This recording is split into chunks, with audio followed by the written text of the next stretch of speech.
నమస్తే, welcome to Kranti TV. ఇవాళ మనతో ఉన్నటువంటి special guest doctor Nagamalleswari, YSRCP joint secretary, media అధికార ప్రతినిధి. ఇవాళ మన ముందు ఉన్నారు. ముందుగా వెల్కమ్ చేద్దాం. మేడం నమస్తే. బాగున్నారా? బాగున్నాను. హ్యాపీ ఉన్నారా? హ్యాపీ ఉన్నారా? Super happy. వైసీపీ ఓడిపోయింది, ఎట్లా హ్యాపీ ఉంటారు మీరు? ఓడిపోయిన ఫైట్ చేస్తున్నాం కదా, అందుకు హ్యాపీ. ఓడిపోయినా ఫైట్ చేస్తున్నాం, అందుకు ఫైటింగ్లో హ్యాపీనెస్ వెతుకురా మీరు? అంతే మరి. వాయిస్లెస్గా ఉండడం అనేది ఇంకా అంతకు మించి ఏముంటుంది. ఎన్ని రోజులు అవుతుంది మీరు వైసీపీలోకి వచ్చి? 2.5 years. 2.5 సంవత్సరాలు. ఓడిపోయినాక వచ్చిరా? మీరు వచ్చినాక ఓడిపోయిందా పార్టీ? నేను పార్టీకి ముందే ఉన్నాను, 1 year ముందు. మీరు వచ్చినాక ఓడిపోయింది పార్టీ. నవ్వుతారండి అంటే మీరు అలా చెప్తుంటే మరి అరే మీరు వచ్చిన తర్వాతనే కదా ఓడిపోయింది అంటున్నా. వచ్చిన తర్వాత ఓడిపోయారు అనే నింద చాలా పెద్దది. బట్ ఓడిపోయిన తర్వాత ఫైట్ చేస్తానన్న ఆ మాట నుంటే నేను చాలా హ్యాపీగా ఫీల్ అయ్యేదాన్ని. అంటే ఎందుకు నెగిటివ్ సెన్స్, ఎందుకు పాజిటివ్గా తీసుకోవచ్చు. మీకు నచ్చినట్టయితే ఇంటర్వ్యూ ఉండదు. నాకు నచ్చినట్టు ఉండట్లేదు, నాకు నచ్చినట్టుగా ఉండక్కర్లేదు, నాకు కన్వీనియంట్గా అసలు ఉండక్కర్లేదు. బట్ నేనేమంటున్నాను అంటే generally as a human beings మనం కొంచెం పాజిటివ్గా వెళ్తే బాగుండు కదా. ఈ 18 months ఓడిపోయిన తర్వాత మల్లీశ్వరి మీ వాయిస్ గట్టిగా వినిపిస్తున్నారు అని మీరు అడుగుంటుంటే నేను చాలా హ్యాపీగా ఫీల్ అయ్యేదాన్ని. అట్లా కూడా అడుగుతా నేను ముందలాగా. మీరు పార్టీలోకి వచ్చి జస్ట్ మీ మాటల్లో వింటే కనుక 2.5 సంవత్సరాలు అవుతాం. మీరు ఇప్పుడు పార్టీ జాయింట్ సెక్రటరీగా ఉన్నారు, మీడియా అధికార ప్రతినిధిగా ఉన్నారు. ఎట్లా సాధ్యమైంది ఈ పొజిషన్స్ మీకు? ఎట్లా సాధ్యం అంటే నేను గ్రౌండ్ లెవెల్లో నా వాయిస్ ఎక్కువ వెళ్ళింది పార్టీ ఓడిపోయిన తర్వాత. సో అన్న ఓడిపోయిన తర్వాత ప్రెస్ మీట్ పెట్టిన తర్వాత ఈ స్టేట్లో జగన్ అన్న, సో ఈ స్టేట్లో అన్న ఆఫ్టర్ అన్న ప్రెస్ మీట్ తర్వాత ఫస్ట్ వీడియో చేసింది నేనే. ఒక 2-3 months వరకు ఉన్న కూటమి ప్రభుత్వం వల్ల జనాలు బయటకు వచ్చిన పరిస్థితి లేదు, బయటకు వచ్చి మాట్లాడే ధైర్యం చేసే పరిస్థితి లేదు, మహిళకి అంతకన్నా పరిస్థితి లేదు. అయినా సరే తిట్టినా లేకపోతే ఇంకా వాళ్ళు ఎన్ని విధ్వంసాలు చేసినా కూడా డేర్గా మాట్లాడి ఉన్నాను. గ్రౌండ్ రియాలిటీలో నా వీడియోస్ అన్నీ ఎక్కువ వెళ్ళేవి. ఈవెన్ ఆంధ్ర, తెలంగాణ, సౌదీ, అట్లా అన్నకి ఎక్కడెక్కడైతే అభిమానులు ఉన్నారో అన్ని చోట్ల నా వీడియోస్ వెళ్ళాయి. సో నేను చేసిన ఇప్పుడు దగ్గర నా పోర్టల్లోనే 1400 వీడియోలు ఉన్నాయి. ఇచ్చిన ఒక 100 డిబేట్లు చేసి ఉంటాను. తర్వాత ఒక 10-15 వరకు ప్రెస్ మీట్లు పెట్టాను. సో మనం చేసిన పని పెద్దవాళ్ళకి తెలిసి మీ పని మాట్లాడిందని అంటారు మీరు? 100%. లేకపోతే మీ పని వెనకాల మీ వెనకాల ఉన్న వ్యక్తి మాట్లాడిండు, ఒక పెద్ద దిగ్గజం ఉన్నది, అందుకోసం ఈ పదవులు వచ్చినాయని నేను అంట. పెద్ద దిగ్గజం అంటే ఇంకా మాకు తెలిసి అన్నే కదా, జగన్ అన్న. ఇంకేంది? జగన్ అన్నకు తెలిసిన పెద్ద దిగ్గజం మీ వెనకాల ఉంది కాబట్టి మీకు పదవులు వచ్చినాయని. అంటే నేను మా హస్బెండ్ వెళ్ళినప్పుడు నేను ఇప్పుడు అన్నని ఒక 6 times కలిసాను. విత్ ఇన్ ద ఈ 2.5 yearsలో నేను అన్నని కలిసింది 6 సార్లు. లెక్కేసుకోరా? అంతే కదా మరి. అంటే బెస్ట్ పర్సన్స్ని కలిసినప్పుడు, అది కూడా మా నాయకుడిని కలిసినప్పుడు నేను లెక్క పెట్టుకుంటాను గ్యారంటీగా. వెళ్ళినప్పుడు ప్రతిసారి ఆయనతో జరిగిన డిస్కషన్ కూడా మెమరీ కదా మనకి. నేను మా హస్బెండ్ వెళ్ళినప్పుడు అన్న ఇట్లా నేను ఫస్ట్ యాక్చువల్లీ జిల్లా అధికార ప్రతినిధిగా ఉన్నా. నేను విశాఖ జిల్లాకి నేను అధికార ప్రతినిధి. సో అది నేను దగ్గరగా 16 నెలలు కష్టపడు, అంటే ఇప్పుడు 19వ నెల నాకు పదవి వచ్చి 10 రోజులు 15 రోజులు అవుతుంది. సో ఈ 18 months నేను కష్టపడుతున్నాను. లైక్ ఏమంటారు, మీడియాలో కానీ డిబేట్లో కానీ ఇది అందరికీ తెలిసినటువంటి విషయం. అది అన్నకు చెప్పినప్పుడు నేనే అడిగిన, అన్న ఇంకొంచెం బెటర్గా నేను పర్ఫామ్ చేయడానికి నాకు బాగుంటుంది, నాకు స్టేట్ అధికార ప్రతినిధి ఇవ్వండి అన్న.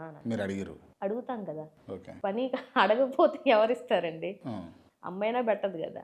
సో ఇది పార్టీ కోసమే కదా, ఇట్స్ నాట్ నామినేటెడ్ పదవి కాదు, మల్లీశ్వరి కోసం కాదు, పార్టీ కోసం. వ్యక్తిగత స్వార్థం లేదు, వ్యక్తిగత స్వార్థం వ్యక్తిగతంగా ఎదగడానికి కాదు, ఏమీ కాదు. వ్యక్తిగతంగా నేను కూడా కాదని నువ్వు కాదని నేను చెప్తాను. వ్యక్తిగతంగా నా కోసం అయితే నేను అడగలేదు. మీకోసం కాకుండా మీరు రాజకీయాలకు ఎందుకు వచ్చారు చెప్పండి? మీకోసం కాకుండా మీరు రాజకీయాలకు ఎందుకు వచ్చారు? రాజకీయాల్లోకి ఎందుకు వచ్చామంటే ప్రజాస్వామ్యం చేసుకోవడానికి వచ్చాను అని అంటారు అంతే. కాదు మీరు ఇప్పుడు నెక్స్ట్ నేను అన్నాను అనుకోండి, ఇప్పుడు కాదన్నదే వచ్చుద్ది.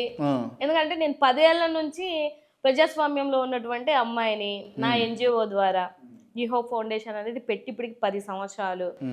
సో నేను దాన్ని ఇంకొంచెం ప్రజాస్వామ్యంలో 10 ఏళ్ల నుంచి ఉన్నాను. మామూలుగా నేను ఒక విషయం అడుగుతాను, మీరు చెప్పండి. బ్యాంక్ మేనేజర్కి ఎంత వస్తుంది సాలరీ? అప్పుడు అన్ని కలిపి 65 to 70 వచ్చింది. 70,000 జీతం వస్తుంది. సరే బ్యాంక్ మేనేజర్ ఎస్బీఐ బ్యాంక్ అందులో అటువంటి ఉద్యోగాన్ని కాదనుకొని రాజకీయాల్లోకి వచ్చిరంటే ఈడ ఎక్కువ సంపాదించవచ్చు అనే కదా మీ ఉద్దేశం? సంపాదించవచ్చు అని అంటే మరి అంత డబ్బులు ఎందుకు వదులుకొని వచ్చేస్తాం? అది లగ్జరీ లైఫ్. ఉమ్, హ్యాపీగా పొద్దున్న వెళ్ళిపోయి ఉమ్, 4 గంటలకల్లా ఇంటికి వచ్చేసి ప్రశాంతంగా, నేను బ్రాంచ్ మేనేజర్గా వర్క్ చేశాను, ప్రశాంతంగా ఉంటుంది ఆ లైఫ్. ఉమ్. ఇది చాలా కఠినమైనటువంటి ఎందుకు phase. చూస్ చేసుకున్నారు మరి? అంటే నేను చూస్ చేసుకోవాలంటే నేను ఈ డైరెక్ట్గా రాజకీయాల్లోకి వచ్చేయాలని రాలేదు. నేను ఎన్జిఓ పెట్టి సర్వీస్ చేసుకుంటున్నాను. ఫస్ట్ అట్లే స్టార్ట్ అవుతుంది ఎవరిదైనా. ఒక ఎన్జిఓ పెడతారు, ఒక ట్రస్ట్ పెడతారు, అందరూ పెట్టరు లేకపోతే కదా. ఒక ఫౌండేషన్ పెడతారు. ఇప్పుడు 175 మంది ఎమ్మెల్యేలు ఎంతమంది పెట్టుంటారు? ఉమ్, నేను చదువుకొని I have done my PhD, MBA, ఇప్పుడు ఎల్ఎల్బి కూడా చేస్తున్నా.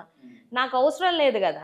ఇంత చదివినప్పుడు నేను ఏ ఇన్స్టిట్యూట్లో వెళ్ళినా లేకపోతే నా ఎంత బ్యాంక్ ఉంటుంది జాబ్ ఆస్తి? ఎంత ఉంటుంది ఆస్తి? ఎంత ఉంటుంది? ఆస్తి అంటే పెద్ద ఆస్తి ఏం లేదు మాకు. మా డాడీ కూడా గవర్నమెంట్ ఎంప్లాయే, మా తాత గవర్నమెంట్ ఎంప్లాయే. గవర్నమెంట్ ఎంప్లాయీలో బాగా సంపాదిస్తారు ఈ మధ్య. మా ఫ్యామిలీలో ఎవరు పొలిటికల్ గా ఎవరు లేరు. I'm the first person. Yeah, అంటే మీకు ఫైనాన్షియల్ బ్యాక్గ్రౌండ్ ఎంత ఉంది అంటున్నా? మేము ఎంత సెటిల్ గా ఉండాలి, మాకే ఇబ్బంది లేకుండా ఉన్నంత వరకు మా నాన్నగారు మాకు ఇచ్చారు. సో ఇప్పుడున్న మా హస్బెండ్ కూడా బిజినెస్ ఫీల్డ్ లో ఉన్నాడు కాబట్టి ఆయనకు ఉండాల్సింది ఆయన. ఎంత ఉంటుంది వార్షిక ఆదాయం? ఆదాయమా మాకు ఎంత అవసరమో, నెలకి ఎంత ఉంటుందో అంత. అంటే ఇప్పుడు మీరు పొలిటికల్గా ఉన్నారు, అవును.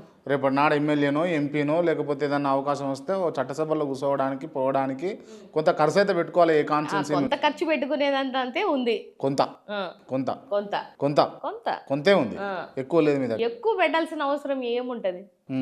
ఎంత పెట్టాలో అంత పెట్టుకునేంత ఉంది.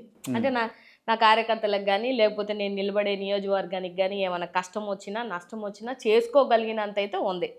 ఒక నియోజకవర్గానికి సాధ ఎంత ఉన్నది? ఉంది. ఒక నియోజకవర్గానికి సాధ ఎంత ఉన్నది? ఉంది అంటున్నాను. మామూలుగా ఒక కుటుంబం గడవాలంటేనే 2-3 లక్షలు కావాలి నెలకు కావాలి. అటువంటిది ఒక కాన్స్టిట్యున్సీలో ఉన్నటువంటి అన్ని కుటుంబాలను నడిపియాలి అని అంటే కనుక కోట్లలోనే ఉండాలి కదా. ఉన్నాయా మరి కోట్ల? ఇప్పుడు ఉన్నటువంటి 1-2 లక్షలు ఓటింగ్ ఉంటే అందరికీ చేయలేం కదా. ఎవరికైతే నీడ్ ఎమర్జెన్సీ. ఇప్పుడు నేను కరోనా లాంటి విపత్తులో 2 years నేను అప్పుడు గతంలో బీజేపీలో ఉన్నప్పుడు పాయకరావుపేట ఇన్ఛార్జిగా వర్క్ చేశాను. ఆ 2 సంవత్సరాలు నేను చేశాను. ఎంత చెయ్యాలో అంత చేశాను. ఎంత వాళ్ళకి నేను నియోజకవర్గంలో ఉన్నప్పుడు ఎంతమంది ప్రజలకి చేయాలో అంత చేశాను. నా ఫౌండేషన్ నుంచి నా నియోజకవర్గమే కాదు, ఉత్తరాంధ్రలో అన్ని చాలా, మీరు కావాలంటే మీరు యూట్యూబ్లో నా అన్ని వీడియోస్ ఉంటాయి. తిత్లీ టైంలో కానీ, హుదూద్ టైంలో కానీ, అప్పుడు అట్టన్ టైంలో కూడా వెళ్ళి 300 మంది 400 మంది ఫ్యామిలీలకి నా ఫౌండేషన్ నుంచి నేను హెల్ప్ చేశాను. సో ఎవరికి నీడ్, ఎవరికి అవసరం, అన్నిసార్లు ఫైనాన్షియల్ నీడ్ ఏం అవసరం ఉన్నది అన్న కాడ మల్లీశ్వరం ఉంటుంది అంటారు, అంతేనా? 100% ఉంటుంది. మీరు పార్టీలకి నుంచి ఎందుకు బయటకు వచ్చారు బీజేపీ నుంచి? బీజేపీ నుంచి నేను రావడానికి మెయిన్ రీజన్ అంటే అక్కడ లోపల అంతర్గతంగా ఆర్ఎస్ఎస్ వాళ్ళకి నాకు జరిగిన కొన్ని ఇన్సిడెంట్స్. అదే ఇప్పుడు మరి బీజేపీ పార్టీ అనుకొని మనం వెళ్ళినప్పుడు, ఇప్పుడు ఆర్ఎస్ఎస్ కి సంబంధించిన వాళ్ళు మా నియోజకవర్గంలో ఒక రోజు ఏదో ఆర్ఎస్ఎస్ వాళ్ళది మీటింగ్ ఏదో పెట్టారు. మీటింగ్ పెట్టినప్పుడు నాకు టక్కుమని ఫోన్ చేసి అక్కడున్న ఆర్ఎస్ఎస్కి సంబంధించిన ఇన్ఛార్జ్, అది మేడం మీరు అర్జెంటుగా ₹1,00,000 పంపించేసేయండి, ఇక్కడ మీటింగ్ అవుతుంది అని అన్నారు. ఆ అడిగిన విధానం నాకు నచ్చల. నన్ను డిమాండ్ చేయడం అనేది నాకు నచ్చలేదు. మేడం ఇట్లా మన జరుగుతుంది, మీరు ఇన్ఛార్జిగా ఉన్నారు కాబట్టి ఎంతో కొంత చెయ్యండి, హెల్ప్ చేయండి, భోజనాలకో ఇంకో దానికో ఏదో పెట్టండి అంటే బాగుండు. కానీ నేను ఇంతే డిమాండ్ చేస్తున్నాను, రేపొద్దున నువ్వు ఎమ్మెల్యే అవ్వాలనంటే మేము చెప్తేనే నువ్వు ఎమ్మెల్యే అవుతావు అని అంటే మరి నీ నియోజకవర్గ ప్రజలకి అందరికీ నేను ఎందుకు కష్టపడి సేవ చేయడం? నువ్వు ఆర్ఎస్ఎస్ అనేది మీరు అంతర్గతంగా ఏమేమి ఉంది 100% ఉంది బీజేపీలో ఉంది. ఓపెన్ ఇది ఓపెన్ థింగే కదా, నేను ఓపెన్ ఇంటర్వ్యూలోనే కదా చెప్తున్నాను. ఉంది, అది నాకు నచ్చలేదు. నేను క్రిస్మస్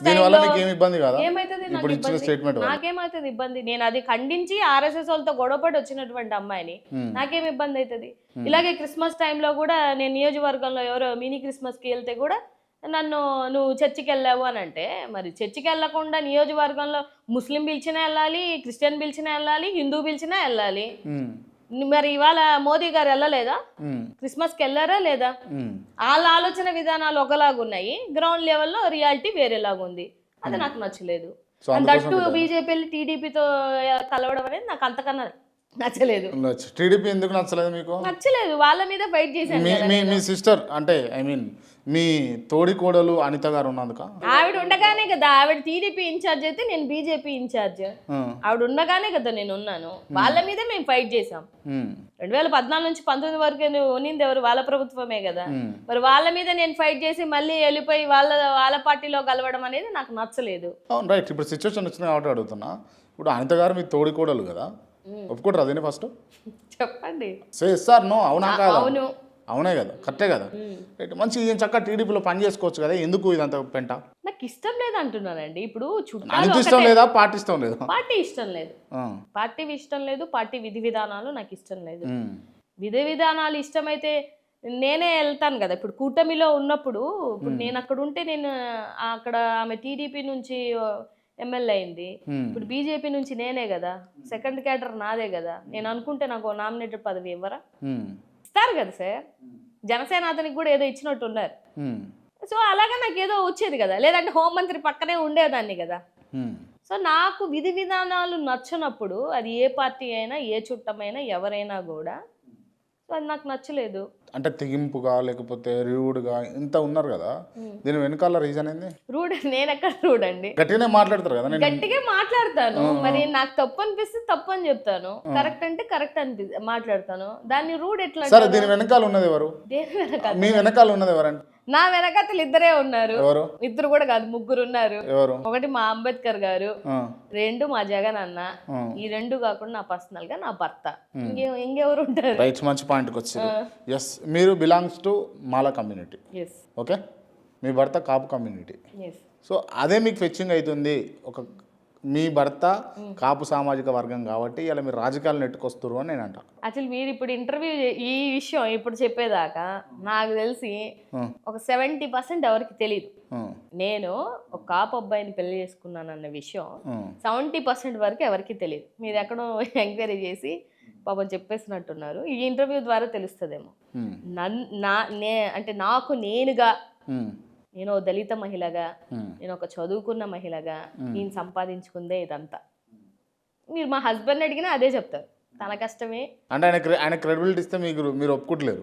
ఆయనకి ఇవ్వలా, మీరు ఆ కులానికి ఇస్తున్నారు. అది నేను అంటున్నాను. ఆయన ఆ కులంలో ఉన్నాడు కాబట్టి అదే అంటున్నాను. అది మీరు చెప్తున్నారు తప్పితే ఇది నాకు తెలిసి పార్టీలో కూడా అందరికి తెలుసు కూడా తెలియదో కూడా నాకు తెలీదు. నేను ఎప్పుడు ఆ డిస్కషన్ రాలేదు, నేను ఇది అని చెప్పుకోలేదు. అంటే తెలుస్తుంటది కదా, చుట్టాలు వాళ్ళు వీళ్ళు ఏవో రూమర్స్ బయట ఏవో వెళ్తా ఉంటాయి. కొంతమంది చౌదరి అంటారు చాలా మంది. నన్ను ఇప్పుడు చాలా మంది పక్క పార్టీ వాళ్ళు ట్రోల్ చేసినప్పుడు వాడి పేరేం పేరు సీమరాజు కూడా ఏదో మాట్లాడితే వాడు కూడా ఏదో నువ్వు చౌదరి అంటాడు, ఇంకోటి అంటాడు. తెలియదు, ప్రాపర్గా తెలియదు. వాడు వీడు అంటారా మీరు ఇట్లా? మరి వాడు మమ్మల్ని అంతా నా మీద ఒక 30 నిమిషాలు ఒక వీడియో పెట్టి ఒక ఆడపిల్ల మీద నువ్వు ముంజలు గింజలు అని మాట్లాడుతున్నప్పుడు నేను ఎందుకు ఇస్తా రెస్పెక్ట్? నాకు రెస్పెక్ట్ ఇస్తే నేను రెస్పెక్ట్ ఇస్తా. ఇచ్చుకోవాలా పుచ్చుకోవాలా, ఇది నా మనస్తత్వం. నువ్వు ఇవ్వకుండా అందరిని ఆడవాళ్ళని అందరినీ తిట్టుకుంటుంటే నేను అసలు కేర్ కూడా ముంజలని ఎందుకన్నాడు? ఎందుకన్నాడు వాడిని అడగాలి. వాడిని ఈసారి వచ్చినప్పుడు ఎప్పుడన్నా కూర్చోబెడితే వాడిని అడగండి. ఆడవాళ్ళని ఎందుకురా నాయన ముంజలు అంటున్నావు, నీకు అక్క చెల్లెలు లేరా, ఎందుకు అంటున్నావురా నన్ను అనండి. ఇప్పుడు నేను ఏదైనా తప్పు మాట మాట్లాడాను అనుకోండి, నేను ఏదైనా నా వీడియో ద్వారా కానీ, నేను ఇప్పటికీ కూడా స్టిల్ నా వీడియోస్ చెక్ చేయండి, చంద్రబాబు నాయుడు గారనే అంటాను, పవన్ కళ్యాణ్ గారనే అంటాను. నా మాట కఠినంగా ఉండి నేను కొంచెం గట్టిగా అడుగుతానేమో తప్ప నేను ఎక్కడ పర్సనలైజ్ చేసి ఎవరిని అడగను, హ్యూమిలేట్ చేయను, లేకపోతే బూతులు మాట్లాడను. ఎవరికి రాకుండా ఉంటాయి సార్, అందరికి వస్తాయి. మీకు కూడా బూతులు వస్తాయి కానీ నేను మాట్లాడు. మల్లేశ్వరికి కూడా బూతులు వస్తాయి అంటారు, అంతేనా? అందరికి వస్తాయి అంటున్నా. మీకు వస్తాయని అడుగుతున్నా. అందరికీ వస్తాయి. మీకు? అందరికీ. అందరిలో నేను, అందరిలో మీరు, అందరిలో నేను. కానీ మనకు లిమిటేషన్ ఉంటది. నేను చదువుకున్న అమ్మాయిగా నేను వచ్చినప్పుడు రాజకీయాలకి నాకు ఒక పరిధులు పెట్టుకొని వచ్చాను. సో ఇది ప్రశ్నించాలి. చాలా మంది మొదట్లో ఇట్లే ఉంటారండి, సిద్ధాంతాలు పెట్టుకుంటారు. నేను 7 సంవత్సరాల నుంచి ఉన్నాను రాజకీయాల్లో. ఎప్పుడన్నా మల్లీశ్వరి తప్పుడుగా మాట్లాడింది, బూతులు మాట్లాడింది అని ఒక్క వీడియో చూపించండి. పార్టీలు అయితే మారుతా ఉన్నారు. పార్టీలు ఇదే కదా మారేని. ఏమైంది? ఏమైతుంది? ఏం కదా. సిద్ధాంతాలు నచ్చలేనప్పుడు ఏమైతుంది? మరి మన చాయిస్ కదా. మీకు అలా కంఫర్టబుల్ లేక 1 లక్ష రూపాయలు ఇవ్వలేక మీరు ఈ పార్టీలోకి వచ్చిరని నేను అంటే మీరేమంటారు? 1 లక్ష రూపాయలు ఎలా? నేను 1 కోటి రూపాయలు ఖర్చు పెట్టాను అక్కడ ఇన్ఛార్జ్గా. ఎంత? 1 కోటి. కోటి ఖర్చు పెట్టరు, కార్పొరేట్ పోటీ చేసినప్పుడు 20 లక్షలు ఖర్చు పెట్టాను. ఓడిపోయారు. ఓడిపోతాం కదా, ఆడ పర్సంటేజ్ లేదు కదా. మా ఉద్దేశాలు ఏంది, ప్రజల్లో ఉండాలి, ప్రజల పక్షాన పోరాడాలి. నా ఉద్దేశం అయితే, నేనైతే నాకు ఒక ఆపర్చునిటీ వచ్చింది, పోటీ చేశాను, ఓడిపోయాను. దాని తర్వాత అసెంబ్లీ ఇన్ఛార్జిగా తీసుకున్నాను. 3.5 సంవత్సరాలు అక్కడ పనిచేశాను. నేను గెలిచానా ఓడానా, నేను పోటీ చేశానా లేదా అనేది పక్కన పెడితే, ఆ నియోజకవర్గం ఉన్న ప్రజలకి కరోనా లాంటి విపత్తు వచ్చినప్పుడు కూడా నేను ఉన్నాను. ఉంటాయి నా వీడియోస్. రైట్. ఇప్పుడు మీరు ఏమైనా కాన్స్టిట్యూన్సీని పట్టుకొని పని చేస్తారా? నేనే అసెంబ్లీని పట్టుకొని పని చేయట్లేదు. నేను ప్రెసిడెంట్ జగన్మోహన్ రెడ్డి గారి కోసం పని చేస్తున్నాం. ఇప్పుడు ఈ 5 ఏళ్ళు కష్టపడాలి కదా, ఇంకా 3.5 సంవత్సరం ఉంది. కష్టపడడానికి రెడీ అయిపోయిన తర్వాత నా విధి విధానాలు ఏంటంటే, సరే వచ్చాము వైఎస్ఆర్సీపీలోకి వచ్చాక ఓడిపోయారు, కష్టకాలంలో నుంచి వదిలేసి వెళ్ళిపోతే ఇంకా మనకేమి విలువలు ఉంటాయి, రాజకీయ విలువలు అని చెప్పేసి మనం 18 నెలలు. రైట్. ఓకే. అంటే మీకంటే ముందల వైసీపీలో ఆర్కే రోజా కావచ్చు, విడుదల రజనీ కావచ్చు, చాలామంది ఫీమేల్ లీడర్స్ ఉన్నారు. ఎస్టాబ్లిష్డ్ అయిన వాళ్ళు ఉన్నారు, ఎమ్మెల్యేలుగా అయిన వాళ్ళు ఉన్నారు, మినిస్టర్స్గా అయిన వాళ్ళు ఉన్నారు. వాళ్ళందరికీ లేని వాయిస్ ఇవాళ మీకెందుకు లేస్తుంది అని అంటే, వాళ్ళకి ఎందుకు లేదనేది మాత్రం నేను చెప్పలేను. చెప్పాలి. మీ పార్టీ కదా, వాళ్ళ ఇంట్రెస్ట్. మీ పార్టీ కదా. మా పార్టీయే. ఎవరి విధి విధానాలు ఏంటో తెలియదు కదా. ఇప్పుడు నేను ఎందుకు కష్టపడుతున్నావమ్మా, నువ్వెందుకు మాట్లాడుతున్నావమ్మా, నీకెందుకమ్మా అని అంటే, ఈ పదవి కాదండి ఇదే. ఇప్పుడు ముందు నుంచి పని చేసినప్పుడు పదవి ఉందా నాకు? 18 నెలల కాలం నుంచి నాకేం పదవి లేదే. అధికారంలో లేదు. ఫస్ట్ అధికారమే లేదు కదా. ఇప్పుడు నాకు ఇచ్చింది నామినేటెడ్ పదవి కాదు కదా. మాట్లాడడానికి అధికార ప్రతినిధి అంటేనే కదా మీరు ఇవాళ కూర్చోబెట్టి. చాలా మంది ఉన్నారు అంటే వైసీపీలో, చాలా కూర్చోబెట్టరు కదా. మల్లేశ్వరి గారు చాలా మంది ఉన్నారు వైసీపీలో, అలా కాదని చెప్పేసి మీకు ఎందుకు ఇచ్చారు? నేను పని చేశాను కాబట్టి, కష్టకాలంలో నేను స్టాండ్ తీసుకున్నాను కాబట్టి, ఈ 18 నెలల కాలంలో ఎవరు బయటికి రానప్పుడు నేను వచ్చి మాట్లాడాను కాబట్టి. మీరన్నట్టుగానే చాలా మంది జగన్మోహన్ రెడ్డి గారు చాలా చేశారు, ఆయన వల్ల చాలా ఫ్రూట్స్ అనుభవించిన వాళ్ళు ఉన్నారు.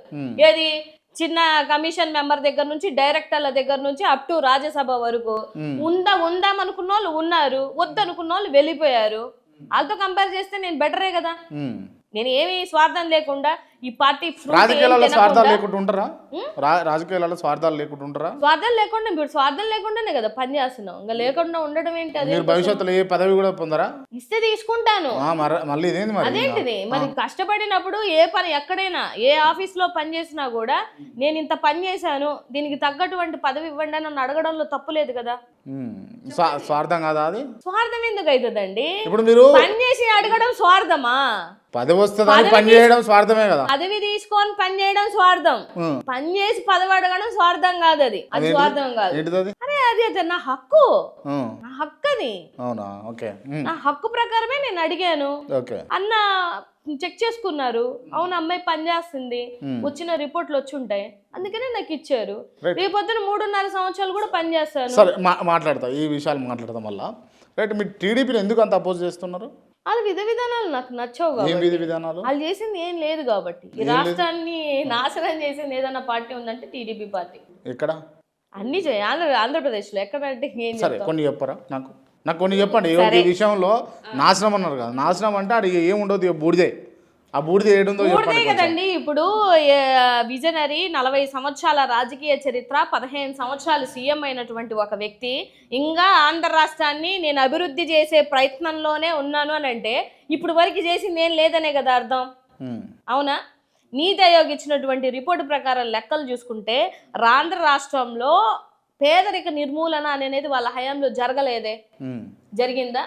లేకపోతే వాళ్ళు తీసుకొచ్చినటువంటి కంపెనీలు, ఇప్పుడు ఆయన ఎప్పుడు ఏమంటాడు, హైదరాబాద్కి చేశాను. ఇప్పుడు ఆంధ్ర రాష్ట్రంలో హైదరాబాద్ లేదు కదా. ఏం జరిగింది? ఏం జరగలేదు కదా. ఇప్పుడు చిన్నపిల్లల విషయంలో కానీ చదువుల విషయంలోనే వాళ్ళు తీసుకొచ్చిన చేంజెస్ ఏం లేదు కదా. ఏమైనా చేశారా? ఇవాళ జగన్మోహన్ రెడ్డి గారు నాడు నేడు ద్వారా ఇంతెందుకు 2024 ఎలక్షన్లో అరే మేము ఇంత చేశాము, ఈ రాష్ట్రానికి నేను ఇంత చేశాను, సో అందుకని నాకు ఓట్లేయండి అని నన్ను అడిగారా? చెప్పండి. అడగలేదు కదా. జగన్మోహన్ రెడ్డి గారు ఇచ్చినటువంటి పథకాలే మార్చకుండా మేము ఇదే ఇంకొక రెట్టింపు 5 రూపాయలు 10 రూపాయలు 1000 రూపాయలు ఎక్కువ వేసి ఇస్తాను, సో మీరు నాకు ఓట్లేయండి, ఆయన పథకాలు మార్చును అని చెప్పారు. అప్పుడు ఇంకేం చేసినట్టు టీడీపీ? మరి టీడీపీకి ఎందుకు వేసారు ఓట్లు ప్రజలు? ఎవరు? ప్రజలు. ఇంకా దేవుడికే తెలియాలి ప్రజలు వేసారో ఇంకోటి వేసారో అని. మరి నేషనల్ మీడియా 42 లక్షల ఓట్ల చోరీ జరిగింది అని అన్నారు కదా. మా దగ్గర ప్రూఫ్లు కూడా ఉన్నాయి అని అన్నారు కదా.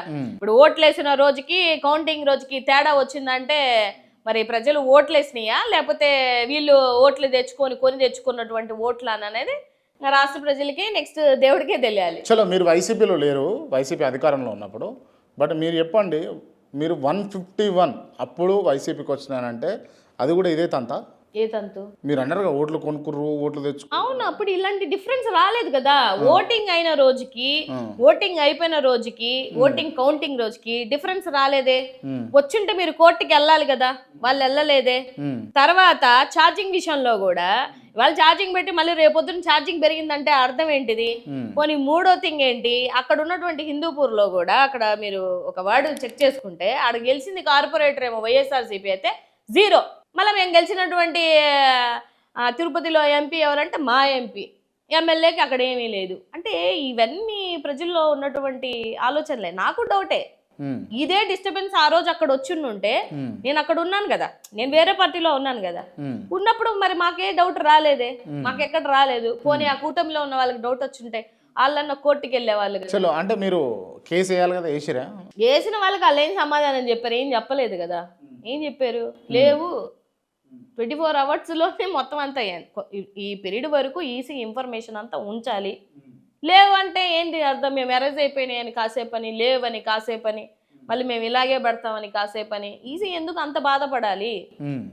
ఎందుకు బాధపడాలి అంటే ఇప్పుడు ఓట్ చోరీ చేసి లేకపోతే ఓట్ చోరీ జరిగిందని నేషనల్ మీడియా కోడే కూస్తుందండి. మేము చెప్పడం కాదు, మా పార్టీ చెప్పడం కాదు. ఓట్ చోరీ జరిగిందని కోడే కూస్తుంది.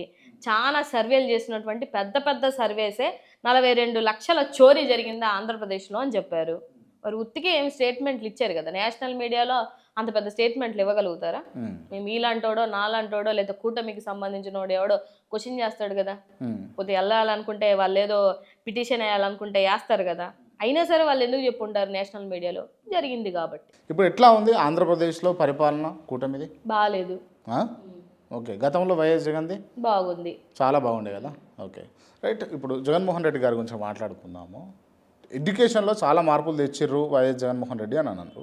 కానీ కొంతమంది మాత్రమే, అంటే కొన్ని ప్రాంతాలకు చెందిన వ్యక్తులు మాత్రమే ఇంగ్లీష్లో ఫ్లూయెంట్గా మాట్లాడగలిగారు. అన్ని ప్రాంతాల నుంచి, అంటే ఆంధ్రప్రదేశ్లో ఉన్నటువంటి అన్ని ఏరియాలలో అన్ని స్కూల్స్లో ఉన్న వాళ్ళు ఎవరు కూడా ఇంగ్లీష్ అంత ఫ్లూయెంట్ మాట్లాడలేదు. ఎందుకు? దీంట్లో లోపం ఎవరిది?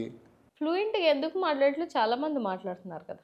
ఇప్పుడు అందరం నేను కూడా గవర్నమెంట్ స్కూల్లో చదివచ్చినటువంటి అమ్మాయిని. స్టార్టింగ్లో ఇంగ్లీష్ మీడియం అనేది లేదు. గవర్నమెంట్ స్కూల్లో అప్ టు 10th వరకు చదివిన తర్వాత ఇంటర్కో బీటెక్కో లేకపోతే ఇటు డిగ్రీయో లేకపోతే ఇంకోటి చదువుకొని వెళ్ళాలనుకున్న వాళ్ళందరికీ ఆ టైంలో అప్పుడు దాకా తెలుగు మీడియం చదివి ఇంగ్లీష్కి వెళ్ళాలంటే తక్కువని వెళ్ళాలంటే కష్టమా కదా. నాకు తెలిసి మీరు కూడా గవర్నమెంట్ స్కూల్లో చదివినట్టారా నేను అనుకుంటున్నా. సో కష్టమే కదా. అప్పుడు మళ్ళీ స్పోకెన్ ఇంగ్లీష్ క్లాసెస్ కనో ఇంకోటో అదంతా పెద్ద హెడేక్ ప్రాసెస్. ఇవాళ గవర్నమెంట్ స్కూల్లో నాడు నేడు ద్వారా ఆయన తీసుకొచ్చినటువంటి చేంజెస్ ఏవైతే ఉన్నాయో మెయిన్ థింగ్ ఏంటి? ఇంగ్లీష్ మీడియం తీసుకొని రావడం, తర్వాత ఐబీ టోఫెల్ విధానాలను తీసుకొని రావడం. ఇప్పుడు వీళ్ళు ఇప్పుడు దాకా వద్దు ఇంగ్లీష్ మీడియం వద్దు తెలుగు మీడియమే కావాలని చెప్పినటువంటి మీరు ఇవాళ ఆయన తీసుకొచ్చినటువంటి క్రెడిబిలిటీని చోరీ చేసుకుంటుంటే సిగ్గు అనిపిస్తుంది కదా. అనిపిస్తుందా అనిపించదా? ఒక గవర్నమెంట్ స్కూల్లో చదివినటువంటి ఒక ఆడబిడ్డని ఐక్యరాజ్య సమితికి నడిపించారు అని అంటే ఆ క్రెడిబిలిటీ ఎవరిది? జగన్మోహన్ రెడ్డి గారిది కదా. ఒక టిప్పర్ లారీ అమ్మాయి కూతురు, ఆ అమ్మాయిని ఐక్యరాజ్య సమితిలో యుఎస్ఏ సదస్సులో అమ్మాయిని మాట్లాడించారు అని అంటే ఆ క్రెడిబిలిటీ ఎవరిది? ఒకరిద్దరు మాట్లాడే సరిపోద్దా? ఒకరేంటి, అది ఆ రోజు ఎంతమంది బోల్డ్ మంది వెళ్ళారు. ఇప్పటికి మీరు వెళ్ళండి, ఏ గవర్నమెంట్ స్కూల్ కన్నా వెళ్ళండి, మీరు నాతో పాటు వచ్చినా కూడా నేను రెడీ. ఎందుకు పాపం చంద్రబాబు నాయుడు గారు, లోకేష్ బాబు గారు, ఆ తర్వాత పవన్ కళ్యాణ్ గారు వెళ్తున్నారు కదా. వాళ్ళు వెళ్తున్నారు, వాళ్ళతో ఇంగ్లీష్లో మాట్లాడుతున్నారు, వాళ్ళు బ్రహ్మాండంగా మాట్లాడుతున్నారు. వీళ్ళే పాపం మాట్లాడలేకపోతున్నారు తప్ప. ఈ ట్రోలింగ్ ఎందుకు మధ్యలో? ఎందుకు ట్రోలింగ్? వాళ్ళు బాగా మాట్లాడుతున్నారు. జరిగింది కాబట్టి జరిగిందని చెప్పాలి కదా. ఇప్పుడు లోకేష్ బాబు లేకపోతే పవన్ మాట్లాడుతలేరా? ఎవరు? ఇంగ్లీష్ లో మంచిగా చాలా బాగా మాట్లాడుతున్నారు. చూడండి అన్ని వీడియోలు చాలా బాగా మాట్లాడతారు వాళ్ళు. అంటే మీ బిడ్డలు మాత్రమేమో పెద్ద పెద్ద ఆక్స్ఫర్డ్ స్కూల్స్లో చదువుకోవాలా, ఆక్స్ఫర్డ్ యూనివర్సిటీలో చదువుకోవాలి. మరి వచ్చి రాగానే 19 నెలల కాలంలో అదేంటి ఐబీ టోఫెల్ విధానాల్ని తీసేయమని చెప్పేసి జీవో వేసి తీయించారు వీళ్ళు. జీవోలు ఎతకండి తెలుస్తుంది. మీకు బిడ్డలకి చదువు మాకు వద్దనుకున్న వాళ్ళు తీయకూడదు కదా, మీరు ఎందుకు తీసారు? అంటే మీ బిడ్డలు మంచిగా చదువుకోవాలా. దళిత బిడ్డలు కానీ, ఎస్సీలు కానీ, ఎస్టీలు కానీ, బీసీలు కానీ, బడుగు బలహీన వర్గాల బిడ్డలు మాత్రం ఇంగ్లీష్ కూడా మాట్లాడడం మీకు నచ్చట్లేదు. మళ్ళీ ఇవాళ చెప్పారు కదా ఇంగ్లీష్ మీడియం వద్దని అసెంబ్లీలో ఎన్నిసార్లు చెప్పారు, ఎన్నిసార్లు వక్రీకరించలేదు. మరి రాగానే జీవోలు వేసి మరి తీయించారంటే అర్థం ఏంటిదండి? మీకు ఇష్టం లేదు. చదువుకుంటే మళ్ళీ రేపు పొద్దున మీకు ఎక్కడైనా అమ్మో ఈ బిడ్డలు అడ్డుపడతారేమో, మా వారసత్వానికి అడ్డుపడతారేమో అని మీకు ఎక్కడో ఉంది. అందుకని ఈ బిడ్డలకి చదువు రానియకుండా చేస్తున్నారు. అది నాకు నచ్చలేదు. రైట్. ఇప్పుడు నవరత్నాలు బాగున్నాయా, సూపర్ 6 బాగుందా? మీరు చెప్పాలి. అంటే అఫ్కోర్స్ మీరు తెలంగాణలో ఉన్నారు కదా, అవి బాగున్నాయి కాబట్టే కదా మీరు తెచ్చుకున్నారు అని అంటున్నాను. నవరత్నాలు జగన్మోహన్ రెడ్డి గారు ఇచ్చినవి ఏదైతే మీరు 5 ఏళ్ల పాటు సోమరిపోతులు చేశారు, పథకాలు ఇచ్చారు అని చెప్పేసి ప్రజల్నే సోమరిపోతులు చేసినటువంటి మీరు అవే పథకాల్ని సూపర్ 6 గా ఎందుకు మేనిఫెస్టోలో పెట్టుకున్నారు అని అడుగుతున్నాను. మీరు 40 సంవత్సరాల రాజకీయ చరిత్ర కదా, విజనరీ కదా, ఇంతకన్నా బెటర్ గా చేసేటువంటి ఆలోచన విధానం ఉండాలి కదా మీకు. ఏది మీ మేనిఫెస్టోలో కనిపించలేదే నాకు. సో ఆయనవే కాపీ క్యాట్లాగా మార్చుకున్నారు అని అంటే నాకేమనిపించింది, ఓహో అయితే ఈందే కాపీ కొడుతున్నారు కాబట్టి వీళ్ళు చేసింది ఏం లేదా, ఇన్ని సంవత్సరాల నుంచి నేను ఇది చేశానమ్మా అని చెప్పాలి కదా. ఇదిగో నేను ఇంత చేశాను, నా కోట్లేయండి అని అడగాలి కదా. అడగలేదే. నిన్న కూడా ఎలక్షన్ జగన్ యాంటీ జగన్ తప్పితే వీళ్ళేదో ఉద్ధరించారు, వీళ్ళేదో చేసేస్తారని చెప్పి జనాలు కొన్ని ఫేజుల్లో ఉండబట్టే కదా. ఇప్పుడు లేదు, కంప్లీట్ గా లేదని నేను ఎలా చెప్పగలుగుతాను? హత్యల కారణంగా నాకు మీరు చెప్పండి. మీరు ఇప్పుడు ఏ హత్య చేశారని, మీరు హత్యలు అని చాలా పెద్ద మాట అంటున్నారు కదా, ఏ హత్యలు చేశారు? రైట్. మీకు కరోనా టైంలో మాస్కుల విషయంలో ఒక డాక్టర్ ఉండే, పేరన్న ఐడియా ఉంది అట్లీస్ట్ మీకు? పేరు అదే చెప్తారులే సుధాకర్ గారు. ఎట్లా చనిపోయిండు మీకు తెలుసా? ఎట్లా చనిపోయిండు మీకు తెలుసా? నాకు తెలియదు, అందుకోసం అడుగుతాను. ఎట్లా చనిపోయాడు? అంతేనా? అంతే. పిచ్చోడు అన్న ముద్రేసి చంపారు. ఎక్కడ పిచ్చి అయిన ఎట్లా డాక్టర్? ఏ పిచ్చి? నీకు ఇప్పుడు డెత్ సర్టిఫికెట్ లేదో రాసి ఉండాలి కదా. ఇప్పుడు ఎవరైనా చనిపోయారు అనుకోండి, ఏమని రాస్తారు? పిచ్చోడయి, లేకపోతే వైఎస్ఆర్సీపీ ఒక తాగేసి తప్పదాగి ఒక ప్రధానమంత్రిని, అప్పుడు ఉన్నటువంటి ఒక సీఎంని అడ్డబూతులు తిట్టుకుంటూ దారిన పోతున్న వాళ్ళ ముఖం మీద ఎంగిలి ఊస్తూ పిచ్చి పిచ్చిగా బిహేవ్ చేస్తుంటే వెనకాతల అక్కడ ఉన్నటువంటి పోలీసులు ఎవరో నిజంగానే పిచ్చోడేమో అని చెప్పేసి చేతులు కాలుతో నిలబెట్టి అందువల్ల చచ్చిపోయాడని డెత్ సర్టిఫికెట్లో రాశారా? కాదు కదా. మీరు ఎప్పుడు 2019లోనే ఎప్పుడు ఆయనకి సీట్ ఇస్తానన్నారు వీళ్ళు. ఆయన రిజైన్ చేసింది కూడా వాళ్ళు సీట్ ఇస్తానని ఆ మనస్తాపానికి చెంది చనిపోయాడు ఆయన. ఇప్పుడు ఉన్నటువంటి అదే జరిగింది.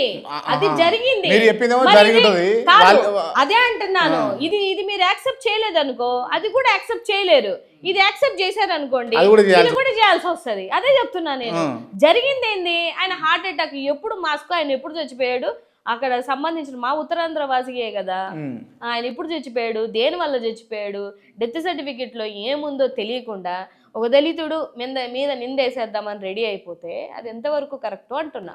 వివేకానంద గారు ఎట్లా చచ్చిపోయారు?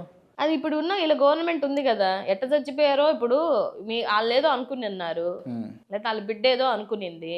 ఎట్ట చచ్చిపోయారో పాపం వీళ్ళ ప్రభుత్వమే ఉంది కదా. మీకు నచ్చిన సిబిఐకి ఇచ్చుకున్నారు, మీకు నచ్చినటువంటి ఎంక్వైరీ చేయించుకుంటున్నారు, మీకు నచ్చిన వాళ్ళనే తీసుకెళ్లి ఎంక్వైరీలో పెట్టుకుంటున్నారు. మరి ఏం తేల్చలేదే 19 నెలల కాలమే. నిన్న కూడా సిబిఐ చెప్పింది కదా, అసలు జగన్మోహన్ రెడ్డి గారికి సంబంధమే లేదు, అందులో ఇన్వాల్వ్ చేయాల్సిన అవసరం లేదు, మళ్ళీ రీగా స్టార్ట్ చేయమంటే మేము చేసేది ఏం లేదు అని చెప్పారు కదా. సో అది ఫేకే, అబద్ధమే. మీరు చేసినవన్నీ అబద్ధాలే. ఖచ్చితంగా కోర్టులో ఉంది కాబట్టి ఒక మంచి వార్త అయితే వింటారులేదు త్వరలో, అంతే కదా. ఎవరైనా నిజం ఏది ఉంటే అది తెలుస్తుంది. ఏముంది ఇప్పుడు దాంట్లో? రైట్. ఓకే, మీరు నిజంగా ఒప్పుకోండి మేడం, వై నాట్ 175 అని ఎందుకు 11కి పడిపోయారు? దాని కారణం చెప్తారా? అంటే వీళ్ళు అప్పుడు చేసినటువంటి కొన్ని అబద్ధాలు ఎవరు వైసీపీ వీళ్ళకున్నట వాళ్ళ? ఈ టీడీపీ వాళ్ళకి మేము చేసుకున్నది ఏముంటది, మేము చేసినటువంటి మరి నవరత్నాలు మేము 11 మరి 11 అనేది మేము అదే అంటున్నానండి. చాలా మటుకు 11 అనే కాదు, కొన్ని కొన్ని నియోజకవర్గాలలో 2000 నుంచి 5000 వరకు, 2000 నుంచి 5000 ఓట్లు కూడా చాలా సీట్లు ఓడిపోయినాయి ఉన్నాయి. నేనేమంటున్నాను అని అంటే అప్పుడు ఆ టైంలో 14 లక్షల కోట్లు అప్పు అబద్ధం, 32,000 ఆడబిడ్డలు ఉమెన్ ట్రాఫింగ్కి లోన్ అయ్యి తప్పిపోయారు అనేది అబద్ధం, ల్యాండ్ టైటిల్ యాక్ట్ ఒకటి, లేకపోతే శ్రీలంక అయిపోతుంది అమ్మేస్తున్నాడు అని చెప్పినటువంటి విషయం ఒకటి. ఇలా చాలా వాళ్ళ ఐటీడీపీ ఫేక్ సోషల్ మీడియా ద్వారా చెప్పిందే చెప్పి సుగాలి ప్రీతి ఇష్యూ ఒకటి, ఇట్లా బోల్డ్ చెప్పారు కదా. రైట్, ఎన్ని కంపెనీలు వచ్చినాయి చెప్పండి మీకు? వైఎస్ జగన్మోహన్ రెడ్డి గారి హయాంలో వైసీపీ ప్రభుత్వంలో ఎన్ని కంపెనీలు పెట్టుబడికి వచ్చినాయి?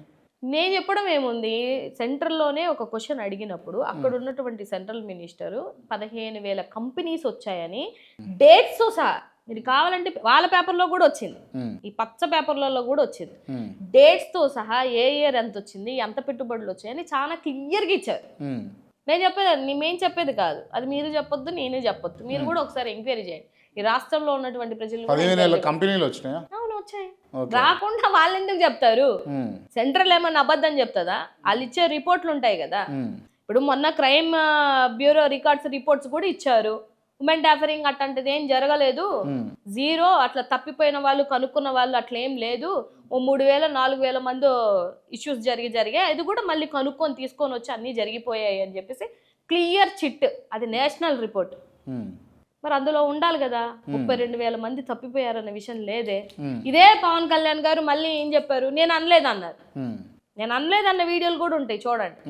ఆ రోజు ఎలక్షన్లో ఈయన చంద్రబాబు నాయుడు గారు, లోకేష్ బాబు గారు ఇంత జరిగింది, వాలంటీర్ల వల్ల ఎలా జరిగింది, వాలంటీర్లే ఇలా చేసేసారు, ఎంత తప్పుడు ప్రచారం చేశారు. 2,10,000 మంది వాలంటీర్లు ఉంటాయి దగ్గరగా, వాళ్ళ మీద వేసినటువంటి నిందే కదా ఇది.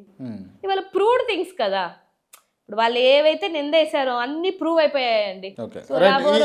మద్యం కేసు ఏంది అసలు? మద్యం సంబంధించినటువంటి అంశం ఏంది? అంశం అంటే మద్యంలో కల్తీ చేసి లేకపోతే లిక్కర్ స్కామ్ చేసి ప్రభుత్వం దండిగా డబ్బులు దండుకుందా లేదా? ప్రభుత్వం దండిగా దండుకున్నది అని అంటే ఇప్పుడు సిట్కి ఇచ్చారు, సిట్ ఒక నోటీస్ ఇచ్చింది, ఏమి ఇచ్చింది, వీళ్ళు దగ్గరగా గతంలో కొన్ని చోట్లేమో ల్యాండ్లు కొన్నారని అన్నారు, కొన్ని చోట్లనేమో గోల్డ్ మైనింగ్స్ ఏవో కొన్నారని చెప్పారు, ఒక చోటనేమో 12 బాక్సుల్లో 11 కోట్లు దొరికిందని చెప్పారు. మరి కొంటే మరి దానికి ఏదో ప్రూఫ్ ఉండాలి కదా. ఇప్పుడు మీ మాటలు నా మాటలు కాదు కదా, సిట్కి ఏంటి ప్రూఫ్లు కావాలి. ఏ ప్రూఫ్ ఉంటే ఇప్పుడు వరకు ఇంత ఇన్వెస్టిగేషన్ ఇంత అంటున్నారు, ఒక్కరోజన్నా సిట్ వచ్చి ఇదిగోండి ఇంత జరిగింది, లేకపోతే ఇంత దొరికింది, ఎంత అయింది అని ఎక్కడన్నా ప్రెస్ మీట్ పెట్టిందా? మళ్ళీ తీరా సిట్టులో ఏంటి, అందులో ఒక పాయింట్ ఏంటంటే ఎలక్షన్ టైంలో ఈ మద్యం ద్వారా వచ్చినటువంటి 3,500 కోట్లని ఎలక్షన్లో ప్రజలకి పంచారు అని. మరి ఎలక్షన్లో ప్రజలకి పంచుతుంటే ఈసీ ఏం చేస్తుంది, నిద్రపోయిందా? అంతా మీదే నడిపిస్తారు కదా. మాదేముంది అంటే వీళ్ళ ప్రభుత్వం ఉన్న మాదే నడుస్తుందంటే మరి నిజంగా హ్యాపీ నాకు కూడా. మరి వాళ్ళ మంత్రుల్ని వాళ్ళ ఎమ్మెల్యేలని వాళ్ళు సస్పెండ్ చేసుకొని, ఇప్పుడు నాకు ఎక్కడ ఆశ్చర్యం అంటే వాళ్ళు వైఎస్ఆర్సీపీ అంటే మీకు ఇక్కడేమో మంచిగా ఉండి తెచ్చుకుంటారు, దొంగలు దోపిడీ వ్యవస్థలు దుర్మార్గులు అయినప్పుడు ఎందుకు తెచ్చుకోవాలి? పోనీ తెచ్చుకున్న తర్వాత ఇక్కడ మీ పనుల్లో వాళ్ళు ఇన్వాల్వ్ అయ్యి ఎక్కడన్నా దొరికితే మళ్ళీ తీసుకెళ్ళి వైఎస్ఆర్సీపీకి నిందేసేస్తారా? ఎవరు సార్ గమనించరు అనుకుంటారు? రాష్ట్రంలో ఇవాళ అందరి చేతులలో సోషల్ మీడియా ఉంది, అందరికి అన్నీ తెలుస్తుంటాయి. ఇప్పుడు కొంతమందిని ఈ మద్యం అంశంలో చాలా మందిని అరెస్ట్ చేస్తారు కదా, తప్పులేందో అరెస్ట్ చేస్తారంటారా? అరెస్ట్ చేస్తున్నారు, అదే చెప్తున్నా కదా. ఇప్పుడు ఆయన మన లోకేష్ బాబు గారు ఆయన ఏదో రాసుకున్నాడు రెడ్ బుక్, ఉందా మీ పేరు ఉందా? ఉందో లేదో నాకు తెలియదు, పాపం 3 పేజీలు అయ్యాయంట, ఇంకా బోల్డ్ పేజీలు ఉన్నాయని అంటున్నారు. మరి ఆ పేరులో ఆయన ఎవరి పేర్లు రాసుకోవాలనుకుంటున్నారో రాసుకునివ్వండి, ఏమవుతుంది? మీ పేరు ఉందా అంటున్నా? నాకు తెలియదు అంటున్నా. ఉండొచ్చా? ఏమో మరి, ఇప్పుడు నేను ప్రశ్నిస్తున్నాను, వాళ్ళకి ప్రశ్నించడం నచ్చదు కదా, ఉంటే ఉండొచ్చేమో. ఉంటే హ్యాపీయా మీరు? ఇబ్బంది పడే అవకాశం? నాకు హ్యాపీ లేదు, లేకున్నా నాకు ఫరక్కే పడదు అసలు. నేను ప్రజల పక్షాన మా పార్టీ అధికార ప్రతినిధిగా నేను ఎంతవరకు క్వశ్చన్ రైట్ మీరు అంటే నేను చాలా వీడియోస్లో చాలా డిబేట్స్లో చూసిన లేకపోతే ఏంటంటే ఏమైతుంది రైట్ మల్లీశ్వరి గారు నేను చాలా డిబేట్స్లో చాలా మీడియా అంశాలలో మిమ్మల్ని చూసిన నేను ప్రతిసారి మీరు జగనన్న అని చెప్పేసి ప్రొటెస్ట్ చేసుకుంటూ ఉంటారు ఎందుకు అంతగానం ప్రొటెక్ట్ ఏందండి జరిగిందని చెప్పాలి కదా ఇప్పుడు జరిగింది నేను ఎప్పుడు నా వీడియోలు చూసుంటారు కదా నేను ఎప్పుడు సబ్జెక్ట్తో మాట్లాడతాను తప్పితే నోటి మాటలతోటి నోటి లెక్కలతోటి ఏది పడితే అది నేను మాట్లాడను నాకు తెలిసిన ఇన్ఫర్మేషను నాకే అనిపించింది నేను బయట ఉన్నప్పుడు అవుట్ ఆఫ్ ద బాక్స్లో ఉన్నప్పుడు కూడా నేను కొన్ని నమ్మాను ఏంది ఎన్ని పథకాలు ఏంటి ఇలా అసలు ఏం జరుగుతుందని నేను అందరితో పాటు అనుకున్నాను వన్స్ నేను వచ్చిన తర్వాత ఒక 3 months నేను అసలు సిస్టమ్ని అర్థం ఇప్పుడు నేను డిబేట్ చేయాలంటే ఫైట్ చేయాలంటే అసలు పార్టీ సిద్ధాంతం ఏంటిది పార్టీ ఇప్పుడు వరకు చేసిందేనే 2 నెలలు నేను అంత హోంవర్క్ చేసుకున్నాను అరే ఇంత చేసి ఏంది చెప్పుకోలేకపోయాడు జగన్ అన్న నాకు అనిపించింది పర్సనల్గా ఇప్పుడు అదే నేను చెప్తున్నాను జనాలకి ఎంత చేశాడు జగన్ అన్న ఎంత చేశాడు జగన్ అన్న ప్రజల కోసం అదే ఎంత చేశాడు జగన్ అన్న ఏం చేశాడు అంతా చేసిండు అంతా అంటే ఎంత అంతా అంటే ఎంత ఏదో ఒక ఆడబిడ్డకి ఏం చేయాలో చేశాడు ఒక యువతకి ఏం చేయాలో చేశాడు ఒక ముసలమ్మకి ఏం చేయాలో చేశాడు ఒక చిన్న బిడ్డ చదువు భవిష్యత్తు ఎలా ఉండాలో చేశాడు అయినా కూడా 11కు పరిమితం చేసిర్రు ఇప్పుడు ఒకటండి ఇప్పుడు మనం మంచి పరిపాలన ఎగ్జామ్ రాస్తాము మంచిగానే రాసాము మనం ఇచ్చిన దాన్ని బట్టే రాశారు ఆయన రిజల్ట్ లో చాలా ఇప్పుడు మీకు ఇందాకే చెప్పాను కదా ఏ చోరీలు జరిగాయో ఏం జరిగాయో నిజంగా ఓడిపోయిన ఒక ముఖ్యమంత్రి వెనకతలు అంతమంది జనాలు ఎందుకు రావాలి ముఖ్యమంత్రి కాబట్టి రావాలి ముఖ్యమంత్రి అయినదే రావాలేదు ఇప్పుడు వీళ్ళు ప్రెసెంట్ ముఖ్యమంత్రి అన్న వాళ్ళ వెనకతలు చూడండి కార్ల వెనకతల జనాలు ఏమాత్రం ఉన్నారు లేరా ఏడున్నారు బోల్డ్ వీడియోలు అవుతున్నాయి ట్రోల్ చూడండి అవి మీకే కనబడుతుంటున్నాయి ఆ వీడియోలు ఇప్పుడు నేను పబ్లిక్ ఉన్న వీడియో నాకేముంది అన్ని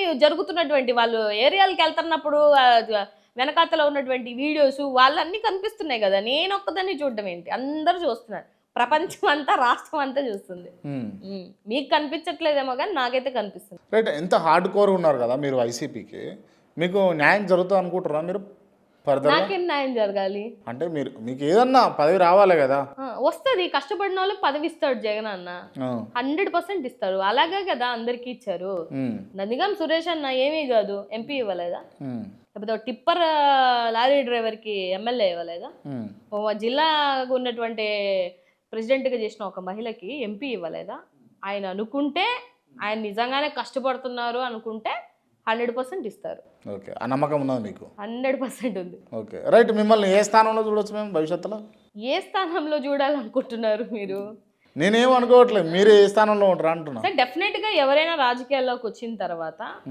ఒక్కసారి కాకపోతే ఒకసారైనా అసెంబ్లీలో అధ్యక్ష అనాలి అని అనుకుంటారు నేను అదే అనుకుంటున్నా ఓకే అవుతారా మరి ఎమ్మెల్యే అవుతారా అయితేనే కదా ఇంత పోరాటం చేసుకుంటున్నాం ఇంత కష్టపడుతున్నాం ప్రజల పక్షాన ఉన్నాం ఇదే అదే అని కాదు మా ఉత్తరాంధ్రలో ఏది ఉంటే అది నేను ఒక దళిత మహిళ కాబట్టి మాకు ఎస్సీ నియోజకవర్గం ఏది ఉంటే అది ఒకవేళ బైఫర్కేషన్లో సీట్లు పెరిగితే ఎక్కడ అనుకుంటే అక్కడ అది కూడా సీటు విషయంలోనేమో దళిత కార్డు ఇన్ఫ్లుయెన్స్ విషయంలోనేమో కాపు కార్డు ఇన్ఫ్లుయెన్స్ నేను ఎప్పుడు అదే చెప్తున్నాను మీకు ఇందాకే చెప్పాను నేను అసలు కాపు అబ్బాయిని పెళ్లి చేసుకున్నాననే విషయం సగానికి సగం మందికి తెలియదు ఇవాళ మీరు ఓపెన్ చేసి చెప్పారు చాలా మందికి తెలియదు నేను ఎప్పుడు బయటకు వచ్చి చెప్పుకుంది కూడా లేదు అనిత గారు కాంటాక్ట్ ఉంటారా మీకు నాకేమంటే అంత అవసరం రాలేదు ఏ రోజు అంతకుముందుకు ఏమైనా మాట్లాడేదా అంతకుముందు ఒకసారి మాట్లాడాను నేను పొలిటికల్గా రాకముందు మాట్లాడేది అసలు ఏంటి మీ ఫ్యామిలీ బ్యాక్గ్రౌండ్ అంటే నాదా మా హస్బెండ్ మీది మీ సార్ ఇద్దరిది మా నాన్నగారు ఒక గవర్నమెంట్ ఎంప్లాయ్ ఆయన కూడా ఆంధ్ర బ్యాంక్లో వర్క్ చేశారు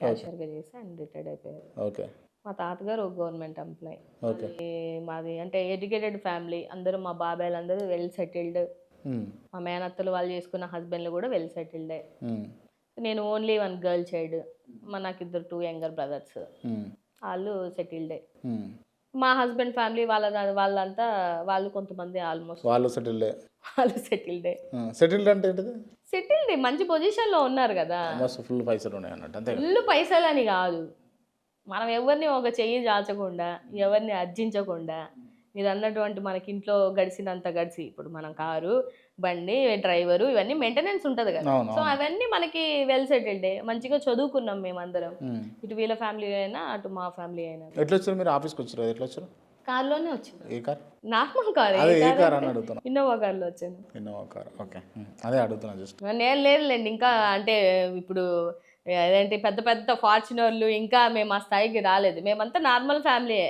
మీరేదో ఎట్లా వచ్చిందన్న అదంతా నార్మల్ ఫ్యామిలీయే. నేను సర్వీస్ చేసే 10 ఏళ్ళ నుంచి నా ఫీల్డే అది. సో మేమే అడ్డగోలుగా సంపాదించింది లేదు, అడ్డగోలుగా వెళ్ళాలనుకునేది లేదు. Right okay. నేను ఒక విషయం అడుగుతా, ఓపెన్గా చెప్పండి. ఇప్పుడు దాకా ఓపెన్ గానే చెప్పాను. చెప్పారా? ఇంకా ఓపెన్గా చెప్పండి. చెప్పండి. ఇప్పుడు మీరు వచ్చి 2.5 సంవత్సరాలు అవుతా ఉంది. జనరల్గా అనవసరంగా ఈ పిల్ల ఎక్కువ మాట్లాడుతూ ఉంది ఎందుకేమా అని చెప్పేసి మీ పార్టీలనే గుసగుసలు మీరు విన్నరా లేదా? అంటే విన్నరా లేదా? అనవసరంగా అని అనేది కాదు, అంటే మేబీ ఉండుండొచ్చు. ఇప్పుడు తక్కువ టైంలోనే 18 monthsలోనే ఈ అమ్మాయి ఒకవేళ పదవులు ఇచ్చినప్పుడు ఏమన్నా అనుకుంటుండొచ్చేమో కానీ అనవసరంగా ఈ అమ్మాయి మాట్లాడుతుంది అని అనుకోవడానికి ఛాన్స్ అయితే లేదు. రైట్ ఓకే, అట్లా కాదు కానీ ఇప్పుడు అడుగుతా, చెప్పండి మీరు. అడగండి. ఓపెన్గా కుళ్ళుకుంటారా లేదా? ఉంటది కదా, జలస్ ఉండొచ్చు. ఉంది. అది మీ దృష్టికి వచ్చిందా? వచ్చింది. రైట్, ఎవరో వాళ్ళ పేరు చెప్తారా? పేర్లు ఎందుకులేండి. ఇప్పుడు రాజకీయం అనే కాదు, ఉద్యోగం చేసే దగ్గరైనా ఎక్కడైనా ఈవెన్ ఇంట్లో ఉన్నా కూడా ఒక కోడలు బాగా మంచిగా పేరు వచ్చింది అంత వచ్చింది అంటే ఇంకో కోడలు కుల్లకుండా ఏం ఉండదు కదా. సో ఇలా కూడా అంతే. ఇప్పుడు మన ప్రజెంట్ మన సోషల్ మీడియాలో నేను చాలా యాక్టివ్గా ఉన్నా. నా వీడియోలు వైరల్ అవుతున్నాయి. 1 million 2 million వెళ్తున్నాయి అన్ని వీడియోస్. ప్లస్ ప్రశ్నిస్తున్నా. నాది కొంచెం బేస్ వాయిస్ కాబట్టి అది కొంచెం మందికి నచ్చొచ్చు, నచ్చకపోవచ్చు. ఆ క్వాలిటీస్ అందరిలో ఉండాలని ఏం లేదు కదా. అదే ఫేజ్లో ఈ 18 monthsలోనే ఈ అమ్మాయికి ఏంది పదవులు రావడం అని అనుకునే వాళ్ళు ఉంటారు. మరి చాలా మంది అంటే ఉన్నా కూడా వాళ్ళకి పదవులు ఇవ్వకుండా మీకు పదవులు ఇచ్చినప్పుడు డెఫినెట్గా ఫీలింగ్ అయితే ఉంటుంది కదా. ఉంటుంది, నేను అదే అంటున్నాను. సరే ఈ 18 నెలల కాలంలో చాలా టఫ్ టైం అండి. మీరు అనుకున్నంత ఈజీ కాదు. ఈ 18 నెలల్లో పల్నాడులో రషీద్ అనే ఒక అబ్బాయిని నరికి చంపేశారు. ఈ 18 నెలల కాలంలోనే ఊర్లలో ఉన్న వాళ్ళని తరిమారు. ఈ 18 నెలల కాలంలోనే కాళ్ళ మీద వంగోబెట్టి మహిళల చీరలు ఇచ్చేశారు. ఒక ఎంపీపీ అని చూడలేదు, ఒక ఎక్స్ చైర్మన్ అని చూడలేదు, ఒక ఎక్స్ ఎమ్మెల్యే అని చూడలేదు. ఇంటికెళ్ళి గొంతులు కోసి నరికిన టైంలో కూడా నేను వీడియోలు చేశాను. ఆ రోజు నేను వీడియోలు చేస్తానన్న విషయం ఇప్పుడు అనుకున్న పెద్దలకి ఎవరికి తెలియదు, ఈవెన్ జగన్మోహన్ రెడ్డి గారికి కూడా తెలియదు. నేను నిస్వార్థంతో నా పార్టీ ఒకసారి నేను ఒక రోజన్నా వేసుకొనివ్వండి, 2 రోజులన్నా వేసుకొని నా పార్టీ, ఇది నా పార్టీ. మల్లీశ్వర్ వచ్చి 2.5 సంవత్సరమే అని ఎంతమంది మాట్లాడుకున్నా ఇది నా పార్టీ, అది నా నిబద్ధత, నా బాధ్యత, నేను రెస్పాన్సిబిలిటీగా తీసుకున్నాను. ఎప్పుడైనా ఇంతే ఉంటది. నేను ఎక్కడైనా కూడా నా మనస్ఫూర్తిగా 100% పని చేయగలుగుతాను. హాఫ్ ఆఫ్ పనులు, హాఫ్ ఆఫ్ ఇది నా హిస్టరీలోనే లేదు. నేను జగన్మోహన్ రెడ్డి గారిని ఆయన వచ్చే ముందే 100 సార్లు ఆలోచించుకున్నాను. వచ్చిన తర్వాత ఆయనకి అండగా ఉండాలనుకున్నాను, ఉన్నాను. అంతే, క్లియర్. దాంట్లో ఈ 3.5 సంవత్సరాలు మల్లీశ్వర్ ఇంకో చోటికి వెళ్తుంది, అక్కడ ఎక్కడికి వెళ్ళను, ఇక్కడే ఉంటాను. పక్కా వైసీపీలోనే ఉంటాను. మళ్ళీ జగన్ అన్నని 2020 ప్రామిస్ దేని మీద చేయమన్నా చేస్తారు. 2029 వరకు మళ్ళీ అన్నని జగన్ సీఎం చేసేంత వరకు నా గొంతు ఇలాగే వినిపిస్తాను. ఇప్పుడు మీరు ప్యానలిస్ట్ లో ఉన్నారు కదా, 11 మందిలో మీ పేరు ఉంది. వచ్చిన లిస్ట్ లో కరుమూరు వెంకటరెడ్డి, ఆయన మీడియా అధికార ప్రతినిధి కదా, ఆయన పేరు లేదు. ఎందుకు? కారణం ఏంది అంటే ఇది యాక్చువల్గా చెప్పాలి అందరికీ. చాలా వచ్చిన 11 మందే మేము మీడియాలో రావాలి వాళ్ళు కాదు అని. వాళ్ళు యాక్చువల్లీ ఎగ్జిస్టింగ్గా ఉన్న అధికార ప్రతినిధులు. మీరు కొత్త? మేము కొత్తగా వచ్చాం.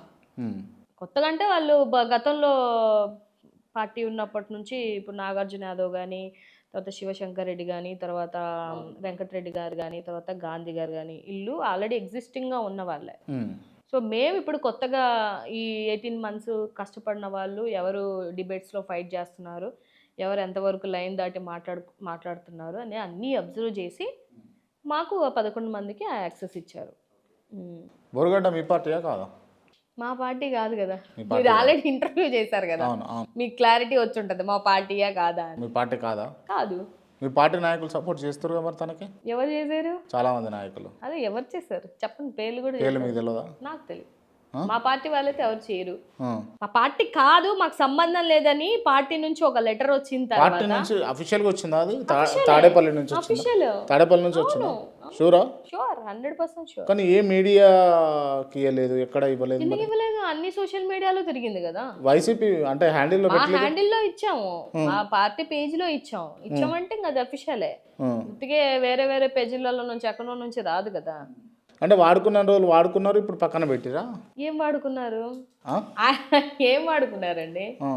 ఏం వాడుకున్నారు? ఇప్పుడు ఆయనే చెప్పారు నేను ఒక అభిమాని. మీరు ఇంటర్వ్యూ చేసింది నేను చూశానులే. నేను జగన్మోహన్ రెడ్డి గారికి ఒక అభిమానిని. సో మొన్నటి వరకు ఏదో పార్టీలో నేను ఉన్నాను, అక్కడ రిపబ్లిక్ పార్టీయా ఏదో పార్టీలో నేను రిజైన్ చేశాను, వాళ్ళు కూడా యాక్సెప్ట్ చేయలేదు. ఇదే కదా చెప్పింది. సో ఆ యాక్సెప్ట్ చేయనప్పుడు మా పార్టీ వాళ్ళు కాదనే విషయం క్లియర్గా ఒకటి అర్థమవుతుంది. మీ అభిమానం కొద్దీ మీరు మాట్లాడుకున్నప్పుడు అది ఖండించాల్సిన అవసరం మాకు లేదు. పోనీ అతని మీద ఎవరన్నా కంప్లైంట్లు ఇచ్చో లేకపోతే ఇంకోటి ఏదన్నా జరుగుంటే ఏమో, ఇప్పుడు అంతే కదా. మీ అభిమానానికి మీరు లైన్ దాటి మాట్లాడింది అది పార్టీకి సంబంధం ఎట్లయితుంది? సో బొర్గా డానియల్కు మీకు సంబంధం లేదంట? లేదు, పార్టీ పరంగా అయితే లేదు. పార్టీయే ఇచ్చిన తర్వాత ఇంకా నేను చెప్పేది ఏముంది. రీసెంట్గా డిప్యూటీ సీఎం పవన్ కళ్యాణ్ గారు వైసీపీ రౌడీలను ఉద్దేశిస్తూ తను కొన్ని వ్యాఖ్యలు చేసిండు. వెంట్రుకలు తీస్తాము అని చెప్పి, చేతి గీతలు తీసేస్తామని చెప్పేసి, అంటే స్ట్రిక్ట్గానే ఉన్నట్టు డీసీఎం అని అయితే అనిపిస్తూ ఉంది. మీ అభిప్రాయం ఏంటి దీని మీద? సార్ ఇప్పుడు ఇదే పవన్ కళ్యాణ్ గారు గతంలో నా కొడకల్లారా చెప్పు చూపించి పచ్చి పచ్చి బూతులు మాట్లాడి గొంతు పీసుకేస్తాను, పీక పీసుకేస్తాను అని చెప్పేసి మాట్లాడారు కదా. అప్పుడు ఆయన ఏమీ కాదు, 2 చోట్ల ఓడిపోయినటువంటి వ్యక్తి.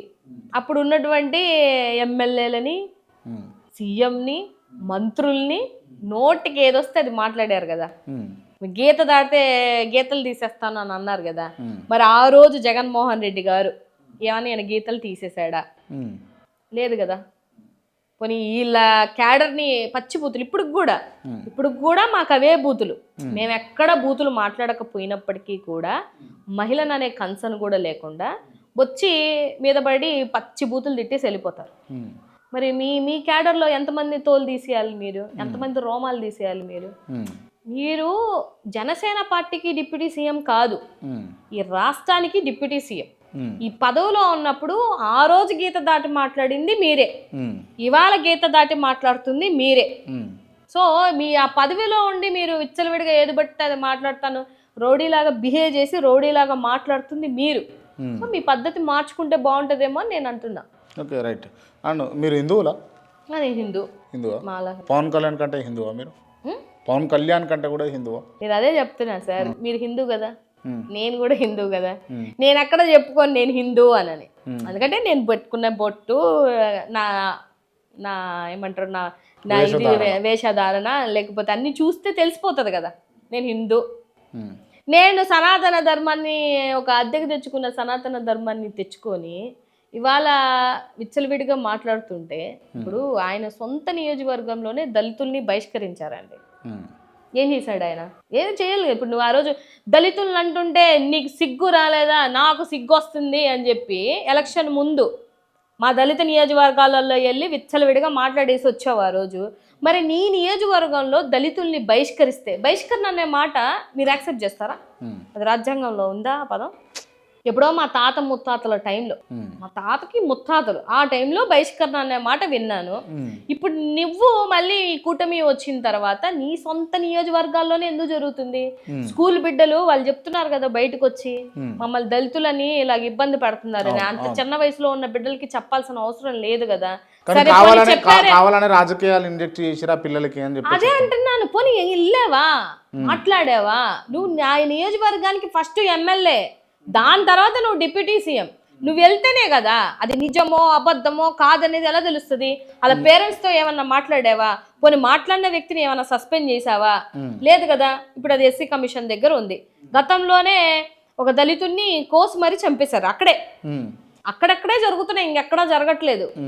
మరి ఇంత దౌర్జన్యాలు జరుగుతున్నప్పుడు, నీ నియోజకవర్గంలో జరుగుతున్నప్పుడు నువ్వు సనాతన ధర్మం అని అద్దెకు తెచ్చుకొని, మరి మొన్న నీకు ఓన్లీ హిందువులు వేస్తేనే గెలిచావా?